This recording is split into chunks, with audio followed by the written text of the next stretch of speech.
दिन भर का थका मांदा वो नौजवान जब रात जाकर बिस्तर पर सोया तो शैतान उसके सिरहाने आकर खड़ा हो गया।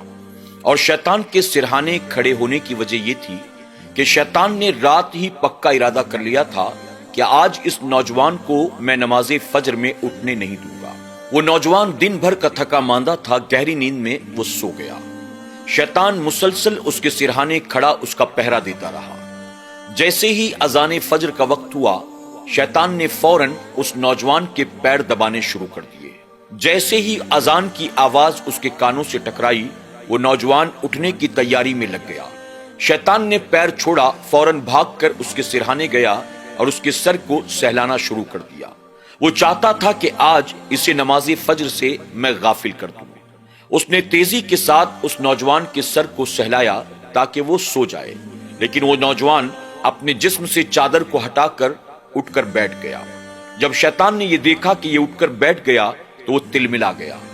शैतान बहुत रोकने की कोशिश करता है, लेकिन नौजवान अपने बिस्तर से उठा। उसने ताजे पानी से वजू किया और उसके बाद अपने लिबास को तब्दील किया और नमाज अदा करने के लिए अपने घर से मस्जिद के रास्ते की तरफ चल पड़ा। शैतान, जिसने घर में बहुत रोकने की कोशिश की लेकिन कामयाब न हो सका, वो तिलमिला कर उसके घर से निकलता है। रास्ते में एक जगह बहुत ज्यादा अंधेरा था।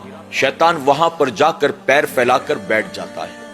नौजवान जब उस रास्ते से गुजरा, अंधेरे की वजह से उसे रास्ते में पैर फैलाए बैठा हुआ शैतान नजर नहीं आया। उसे ठोकर लगी और वो जमीन पर गिर गया। जब जमीन पर गिरा, उसके हाथ में धूल मिट्टी लगी, उसके कपड़े भी मैले हो गए। वो नौजवान उठा, अपने हाथों को साफ करता हुआ अपने घर की तरफ पलटा।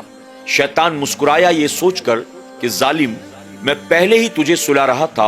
मैंने तेरे पैर दबाए, मैंने तेरा सर सहलाया, रात भर तेरे सिरहाने में खड़ा रहा, इसलिए नहीं कि मैं तेरा नौकर हूं, बल्कि इसलिए कि मैं तुझे नमाज से गाफिल कर दूं। लेकिन तू नहीं माना, इसलिए मजबूरन मुझे तुझे जमीन पर पटकना पड़ा। अगर तू पहले